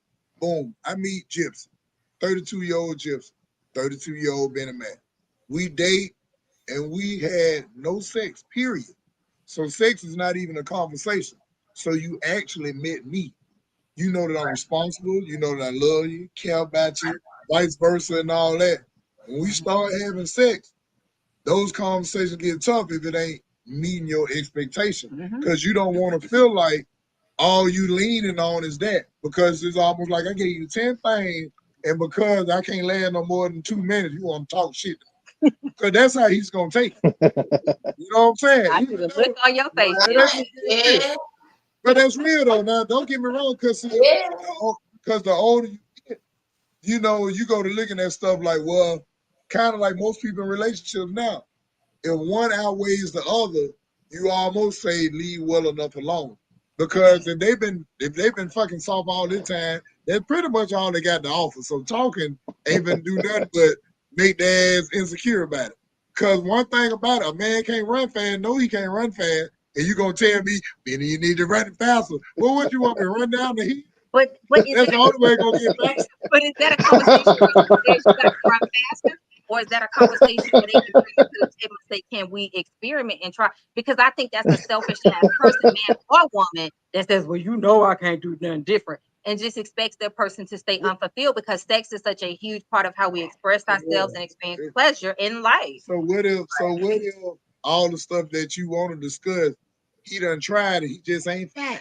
Nigga, keep trying. You know what I'm saying? Your fingers, your tongue, some toys. Just like she would need to try if it was something that she was lacking that he wanted. And sometimes you just have to decide you not Now, don't embarrass him. Don't embarrass him and bring in a damn 12-inch dildo, knowing that he's a 3-inch, 2-minute man, and say, hey, I want you to try this. Because you just say, you know, that's, I'm just saying, you know, you introduce things slowly and carefully, and you know, but introduce it during the act. That's what I'm saying. Like, if something's not working for you, introduce it during the act, and that's better. That's better than a conversation, unless you're trying to stick something up your butt because you don't want to get punched in the face. I'm just saying. You know, there's certain things you don't just spring on nobody. But I'm just saying. But you know, just introduce things slowly. Yeah, it takes two emotionally secure and stable adults. Well, see, but that's what I'm saying. Cause what you saying, Jay, I agree. But that's almost a perfect situation though, because if y'all done dated 3-4 months without sex, when y'all start having sex, he gonna pull out a good move.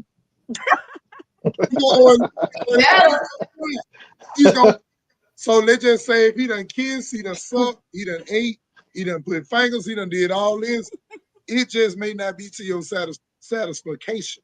And that's when people have to decide whether they're truly sexually compatible. Well, but then I'm saying, but is sexually compatible more important than a sustained life? I think that's different for each person. person. The reason why I'm saying that is because the older you get, sex is still important, sure. But it's more so being stable than about getting your back blowed out. And the same thing with a guy. It's more so I can't do both. What I'm saying, some people offer both. Some people offer 1.5. Well, and all I'm saying at this age, I don't need the half. Well, that's true. I can provide for myself, blow back out. Well, I mean, I agree, but it ain't the same though as a woman. But the thing is that if Jay in a relationship and she been with this guy, and I'm talking about everything is perfect, but all his tricks in this bag, none of them hoes work. You gonna leave him for that? I would like to think, if it were me, I would like to think I am emotionally enough evolved. You'll leave. But hey, they are Benny. If you listen, they making the case for an older woman to date a younger man. They making the case, but not too young. You don't want to feel like you dating your kid. I'm 44. You got to be 39 and up, baby. We're not dating nobody teenage bonus children. I'm not dating nobody in my kids' age range. I'm just not. Let me catch up on these comments real quick, and then I'm gonna kick it to you, old man. Sean Parker said, "Closed mouths don't get fed." I'm with you when you're right, Sean. Sure said, "Do a session more enough on soul ties and exchange of energy." We got you. Mm-hmm. Ruby said, "Your partner has to be receptive to what you say, ask for, and what you do." Facts. Mm-hmm. Again, I keep going back to this is a conversation that I'm going to say has to be had with consenting, emotionally mature, and stable adults. Right? If you don't have that, if you're not willing to come to the table with that, then no, it's not gonna go well. Somebody gonna get their fucking feelings hurt, gonna be offended, lash out, and it's gonna destroy y'all. It's okay to get your feelings hurt. It's okay to feel insecurity, but you have to figure out how to respond to that in a healthy way, right? Zealand's media says, "Say it. It's like abracadabra, that magic. Listen, baby, that sex magic." Hey, what up? I'll call you when we get up off here in a minute too. I saw you calling, but we was see what we doing. We lied. Sean said you got to be more open-minded. Oh, hold on, Sean. They ain't talking to me, Sean. Ain't talking to me, goddamn. Ruby said, "That's what had me dying." Ruby said, "Story shed. I like to take my front dentures. I like to take my front dentures off to eat pussy." Listen, damn. Hey, run with it and make that shit happen. That's all. I'm baby. Be great at it, okay? Gypsy said, "What if the porn they watch, if they're into is a turnoff? That's why you explore together." That's what I'm saying. Like if you say something to him and say, well, show me the kind of porn that you like, but this is helpful because it gives you insight into the other person. Y'all might not like the same things, but you can either find something that kind of mixes in the middle, or you both look at the things that you're into to bring discussion to the table of what you want to try and see what your limits are, your negotiables, your non-negotiables, your deal breakers. Sometimes people have not been exposed to things, so they don't know what to even talk about or ask. So Jay, I agree with that. So is it safe to say that y'all need to have sex early on so y'all can break up all that bullshit? Because if you did it 9 months, and then he done hit to count your bills up, or you done count his bills up and all that, then 9 months later, I'm around talking to Jay. That thing ain't right, just hitting like I needed to hit.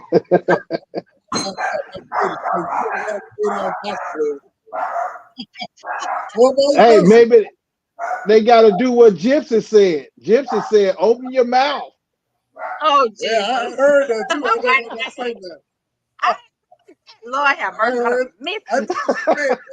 When I caught number 2, I said, I'm gonna let on. I'm gonna ask y'all a question. I heard it on TV today. I was shocked. I was shook. If y'all hear me, Sean said, "I'm feeling that jersey, Gypsy. Show him the jersey, baby. Show him the jersey." Billy. Hey. Okay. Hey. Gypsy said, "Thanks, boo." Ruby said not compatible if you have to keep trying. Now I'm with you to a certain extent. Sometimes it takes exploration if the people have not had space to explore before. Y'all may be the safe space to do that together. And then if it's 5 years in and sex is trash and it's been trash and y'all done talked and went to therapy and done all the shit and it ain't working, y'all are not sexually compatible. For 5 years with trash dick. Yeah. I done heard it. Or trash pussy. Hey, heard it. Hey, let me say this. Hey, let me say this right here. Go ahead. One of the things I believe is if it's not working, what you have to do is this right here. If it's not working on that first one, because like you said, Ben, he coming with his best move. Plain simple as that. First off, he come with his best move. Keep practicing. Anything you continue to do, you learn, you get a little better. And I'm gonna say this right here after the young lady, the lady after that 15-year relationship. One of the things about it is that woman has been customized for that other man. Whoever that husband was, the ex-husband, she was customized for him. That's why, the intimacy, the relationship they had it that way because she was customized for. Now it's gonna take some time. It's gonna take some getting used to. Now she want to explore. And I agree with you, Jay. She got to be able to communicate. Got to be able to talk and share with that. She can't come out and on first time and tell the guy I ain't never had this, I ain't had that. Man, this ain't a therapy session right here. Now we finna get it in. This first date. We can really go ahead. Let me also say this. Especially for women, I think it may be a little different for men. I'm not sure, but especially for women, I know a lot of people feel weird with masturbation. But listen, if you don't understand your body, how can you ever help another person that's not you understand your body and explore your body, right? So I'm a big fan of explore yourself and figure out what feels good, what makes sense, what makes sense for you. That being said, that being said. Never be afraid to ask your partner to explore. And I'm still going to stand on that hill and scream this. If you got to a place and you calling it a relationship and you can't talk to your partner about your sexual well-being, you have chosen the wrong person. But Jay, I'm finna or you're just not trusting them and giving them the opportunity because some people don't even try. But see, I'm gonna bag you up on this. I'm gonna agree with you and disagree with you all in the same sentence. Not that I disagree, but I'm gonna tell you it's two sides to that. I believe in if I was still out here currently dating, I'm not married, I just have an invisible ring. If I was out here dating, when I talk to a woman, it ain't gonna take too many conversations before we go to talk about that cat and that dick situation. The reason being because I don't want to waste your time. Now, because guess what?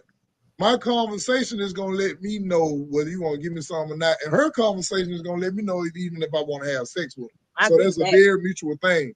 All that making me wait and shit, that's when we gonna run into these problems when she done start being there for me and I'm there for her, and then you give me something after 9 months and that cat like sandpaper. Or you give me something after 9 months and that little meat like a Vienna sausage. You can't talk about that shit then because now it's so much emotionally invested in. Very true. It's almost like you can talk about it, but really she just telling you, bro, I'm really used to a different standard. Yeah. I really want to leave you, but you're such a great guy. My mom and them like. Yeah. Or vice versa. Mom and them, that's we didn't have sex. Oh my kids. So it's almost like, damn, do I leave him because he ain't that sexually satisfied? That's why people stay for multiple years because they feel like it will get better. Yeah. Because like I said, not at 54, I won't. Bye. Maybe not at 54. But in most cases, if a guy met a woman and it took a while for him to have sex, she hip and doop, take him to practice, and he with Kiara, he done taught us respect, and he's maintained and helped out, then they have sex and it ain't shit, she's not gonna leave. I agree with that. She'll cheat. Women will say more. So I think more women say more than men when the sex is trash. Well, I mean, no, dude stay with a girl, but is he gonna cheat? Because it's one of those things you got an expectation at a certain point. Right. And because we ain't had sex in 9 months don't mean I ain't had sex in 9 months or you ain't had sex in 9 months. That right so there. When y'all do have it, if it ain't met that standard who she just left away from, I don't give a damn if he put her ass in a 3 tries. As a matter of fact, I don't give try number 3 if you was trash 1 and trash on 2. you ain't even gonna get 3, and I'm gonna block you. After all that time of dating prior to sex, you I ain't finna wait 9 months. I ain't even finna lie. And see, You this is ain't why finna I feel waste like my people, time. this is why I feel like in some parts you should be talking about sex before Devin, you what even you come doing? intimate. Let me mute you, old man. This is why I believe that you should be talking about sex before you're even intimate. This not saying you gotta rush into it. It may be a couple of months before you get into that conversation, even if you're not having sex. But I think it's healthy to talk about it before you become intimate too, because you might have deal breakers that person loves. You need to know that. If you like giving head and they don't want it, they need to know that you need to know. If you like getting head and they don't want whatever that may look like, right? You might like to climb the fucking tree every night and have them hanging from the chandelier. They may not want it. Whatever that looks like. Healthy conversation helps you to figure out, again, are we sexually compatible? No matter how much I may like you and how cute you or handsome you may be, does it make sense to even try to move this forward? Or are there deal breakers and non-negotiables that make us think, nah, this ain't gonna work? Like, bottom line, we have to be we have to come to the table with emotional maturity, and a lot of people aren't doing that. See, like, I'm with what you're saying. It's just always another page in that book. Sure, absolutely. I got more years and pages behind me than I got in front of me, and I'm definitely not gonna waste it on lackluster dick. Well, that's true, and I respect that though. But the reason why I'm saying that is like, let's just say, I'm gonna use you as an example. Boom, I meet Jay, and we kick it, and everything was perfect. Sexual compatibility. I'm talking about she just enjoys it. She dripping like a broke faucet when I walk in the room. But then she got a medical injury 2 years from now. Right. What can we talk about then? It's gonna rely on all the other stuff that we had involved. Right, that's based on foundation at that point. Yeah, so that I'm saying. So couldn't it be based on foundation? If you knew this guy was just perfect, his dick game just ain't shit. But I think it's different once you've established something and you have grown with that person versus it's trash in the beginning. And it could be her or him. Well, see, that I'm but saying. I still think it's different. Well, see, that I'm saying. I'm basing it off. We've been kicking it for a while because some women are pulling this bullshit with 3 cheers.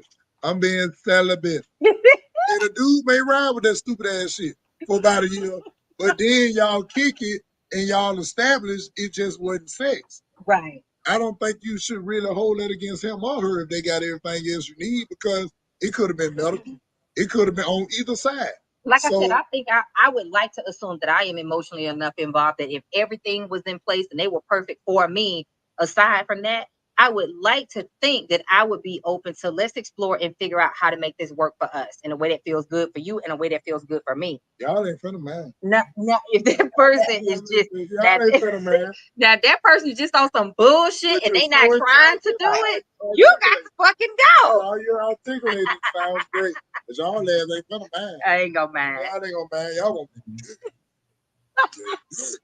catch up these comments, y'all. Ruby said experience. In the middle of intimacy, brother, like, can you lick my ass? Ruby, that's what I'm telling y'all. I got a question for y'all. She said I had to leave. So sorry. Listen, I'm with you when you're right. I saw it on TV. I got a question for y'all. Let me catch these comments up. Sean said some people are complicated and some are simple. That's why you got to have conversations. Listen, with you when you right. You never give your best move. Sean said you never give your best move on top. You got to slow walk into that thing. All right, then. I don't know. Because I ain't no man. I don't know. Ruby said that right there. Explore yourself. Yes. Mm-hmm. And then Gypsy, you popped in here and said, "Oh snap! Not can you lick my ass?" Yeah, that's why I say if the porn they like is a turn off, just cut time. Listen, so I was watching this TV show earlier while I was getting some work done, and what did they use? The dead bug. Will you dead bug a man? And I was like, what the fuck is that? Right. So they kept talking and they described it as, now this was a sitcom, y'all. This wasn't even nothing crazy. This was a sitcom. I want to hear this shit. So I just want to hear it because I ain't never heard of that. Me neither. But I was like, what? They described it as the man lays on his back like a dead bug and the woman eats his ass. Let me say something. Ain't no fucking way in hell. Who the fuck is laying around watching bugs in the first place to get this motherfucking shit in their mind? No. But this was a sitcom, y'all. That's why I was like, what the hell is happening right now? Okay. But that's what it was, eating a man's ass. Okay, so let me ask you this. Now you said ain't no way in the fuck, right? Right. All right, now let's go back now. This some shit y'all I don't want him eating mine either. This what y'all I don't either. Now this what y'all see. say this what y'all said. Y'all said that when you dating a guy and y'all met and then y'all everything is good and y'all get to the sexual encounters and it turn around, it ain't working. What if he go to having that conversation with you? What Pretty much conversation? like all that. I don't even talk like that. All that ASS licking, all that stuff like that. Because what if he come to you and say some similar things like, babe, I ain't gonna lie, I get off like that. And if you ain't willing to explore, I mean, so that's what I'm saying. But that's why I say you got to talk about your deal breakers and your non-negotiables. That's a deal breaker and a non-negotiable for me. Sean said, "Ain't no ass licking over here." I'm with you when you right, Sean. I mean, I don't give a damn how many showers you take. But I feel you on that. But that's what I'm saying, because it's like women, like I was hearing y'all talking about bringing in deodoras, trying this, explore that. Tell me why y'all having sex, but if a guy told y'all that same, or if a girl told a guy that. But that's why I keep saying, I keep going back. It's somebody for him, but it ain't me. Right. This is why you got to be willing to talk about it. Because if that's the thing that somebody says, no, I got to have it. Shit, you ain't the right one for me, and I ain't in for you. Right one for me, I don't give a damn how good the person is. Right. Like, I don't care how great a person that man or that woman is, if they want something that you are just vehemently opposed to, y'all ain't sexually compatible. And it don't matter how great they are. It's okay to let that go and let them be great with somebody else and you be great with somebody else. You know what I'm saying? Whether it's eating their ass, giving them head or cunnilingus, whether it's having threesomes. I've seen people break up because one person said a threesome wasn't a must-have. They've been doing it. They ain't gonna never stop doing it. And another person's like, no. But you got to be able to come to the table and have the conversation. Because if not, you spend 5, 10, 15 years trying to make it work. And both people end up miserable in the end when it was never going to work. Right. That's all I'm saying, y'all. That's all I'm saying. That's Last question. Let me get to this last question so we can go on and call this thing an end. From y'all last question on the last episode, Jay, you was a whole ass sugar baby and didn't even know it. You mentioned a few episodes back how you dated that dude years ago for a year and he was always treating you. Girl, we need details. I'm ready to be somebody's sugar baby too. We be listening and taking notes. So as best I can recollect, I'm assuming y'all are talking about I shared recently when I was dating a guy, and it was more of a situation. He was a little bit older than me, and it was more of a situation when he had a nice event to go to and or want to go try a nice restaurant, different things. We would go. He would call me, "Hey Jay, go get your hair done, go buy this, go buy that," and I go hang out with him. We actually never had sex. What? I'm so serious. He never had sex. He was a great guy. He was a great guy. And here's he was friend zone. He wasn't friend. No, at that point I was somewhere, I think between 24 and 26. I was in school. I was building a business. Like my mind was focused on that. So it wasn't that I wasn't interested in him. I just didn't have enough bandwidth to do all these things at the same time, right? He didn't like no, he was very attractive to me. I really was interested in him. Like that, you got on the cat. At least one. And here's the thing. He was dating other people. I knew that. I didn't care. Shit, do you, right? Our situation ended because I can't even call it a relationship. Our situation ended because relationship. Yeah. I was just about to say that, man. Relationship ended because he wanted to get married and I didn't. He was ready to settle down and he had decided that I was to marry you without tasting the good. I mean, no. But see, that go back to what I was saying earlier. If you meet a woman or a guy with all the attributes you want, right? 9, 10 months later, y'all decide to have sex, and they got 9 out of 10. They got a 90 on the test. They got a 90, and that 10% you finna get rid of for 10%. So in that situation, he ended it with me because he felt like he was ready to settle down, ready to get married, move forward, have some kids. I was not trying to have that conversation at that point. So I don't know that I can really tell y'all how to be a sugar baby because that wasn't. I think he ended because he got tired of paying and not getting any return. I mean, he still called me for a year after that, trying to get back in my life. So I don't know. But and he might have been playing along game. I don't know, right? But so to answer your question, whoever this came from, I can't tell you that I know how to help you become a sugar baby because that was never my intention. There's a website for it. Now there is that. I've seen that. But let me say this. Not that I would know anything about that. I'm just, just passing information. I've heard about it. But let me say this. What I have learned in my dating through the years, and I said this in a previous episode, I have seen a difference in men that were more financially established and well-to-do, or however they want to describe it, and men that were still working to build. And the one thing that I noticed consistently between most of the men that I've dated in my dating experience is I never had to ask. I never went into it wanting or expecting or demanding, you better do this for me or you can't be my man. I was always focused on building my own shit, and you just got to come to the table and we grow together, right? And that was what I was always told made me even more attractive. I wasn't trying to manipulate them or use them. I don't give a fuck what you do or don't do. How you treat me, how you make me feel is more the determining factor of if you get to be in my space and in my life. And that turned into, I've always dated provider type people. I married a provider type person, right? But it wasn't a set of criteria that I had. It was more so I want to be the type of person that I live my life on my terms in the ways that make sense for me. And I want to build and I have goals and I'm focused on vision, and I've always attracted those type people. So if you want, again, I'm speaking from my limited experience. If you want a person that wants to be in your life and be a provider type, because that's what I'm going to call it. If you want a person that wants to be generous with you and do things for you, most times they're looking at how do you treat yourself?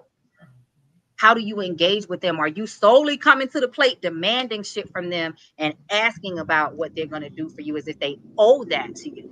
Or are you coming to the table looking at how you can mutually be beneficial to one another and create a great experience with one another? That's attractive to people that want to be generous with you. Because if they want to be generous with you, they're going to do that regardless of what you have or don't have. But your mindset, your mentality, your attitude, and how you carry yourself has a lot to do with the type of man that will come into your life and want to be a provider. And if they're a provider and they don't give a fuck about what you got and all this and that and the other, and how they treat you. Because I have had some sugar babies that have to perform on demand as clients, and they talk to me about it because they find themselves locked into this situation. It's not really what they wanted. But in order to keep getting those needs met, in order to keep getting that money, now you got to perform. So that's called being a sugar baby and not want to give sugar. They call that right. Yeah. When it's time to give sugar, they want to holler about I'm a diabetic. I'm a diabetic. So you got to figure out what type of person you want, how you want to be treated, how you want to be loved and adored. And if all you want is something transactional, now I don't know if this is right or wrong, but I'm gonna say if that's all you want, shit, go to the table and say that. And that man is gonna tell you whether that's what he's okay with or not. But if you want something more, if you want a genuine relationship with someone that's the provider, how do you treat yourself? How do you get? That's what I have learned.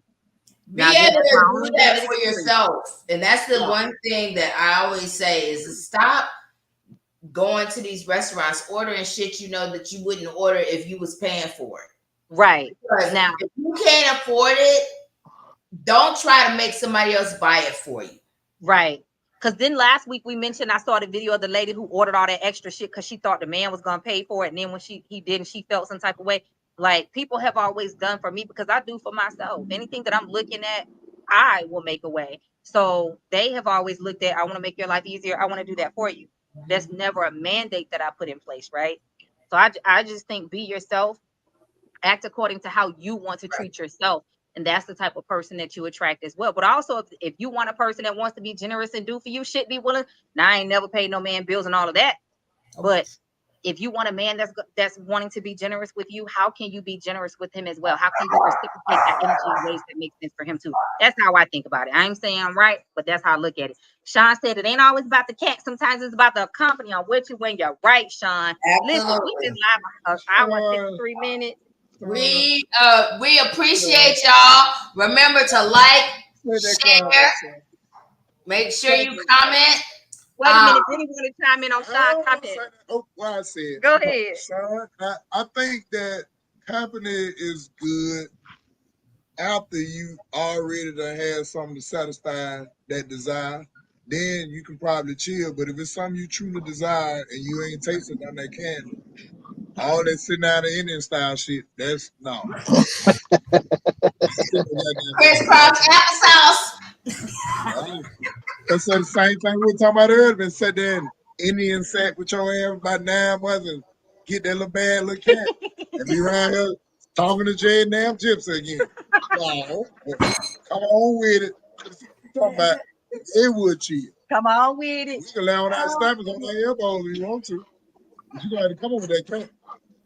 We appreciate y'all coming to hang with us on Tuesday night. We're here every Tuesday, 7 o'clock Eastern Time, 6 o'clock Central. Hey. We'll see you next week. Remember to like and share and subscribe. We really do appreciate you.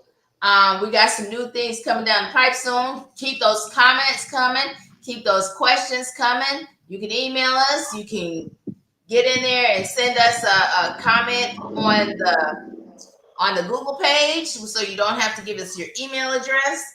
And don't forget to go on Facebook and join the group. There is a group, a sex, intimacy, and power group. Just look for it. We'll put it in the comments on the video, actual show, so that you can find it. And remember, we start working the audios to Spotify as well. So if that makes more sense for you, so you can integrate it more easily and listen and catch up on these replays, listen, because we got some fire-ass conversations, some funny moments, and plenty of shit we've been talking about that just, we be going left, but we be having a purpose, okay? Yeah. So last comment, Sean said, when you're a grown man, you handle it correctly. I'm with you when you're right. That being said, again, thank you from the bottom of our hearts. Thank you for bearing with us. We appreciate y'all. Thank you for the engagement, because it makes a difference.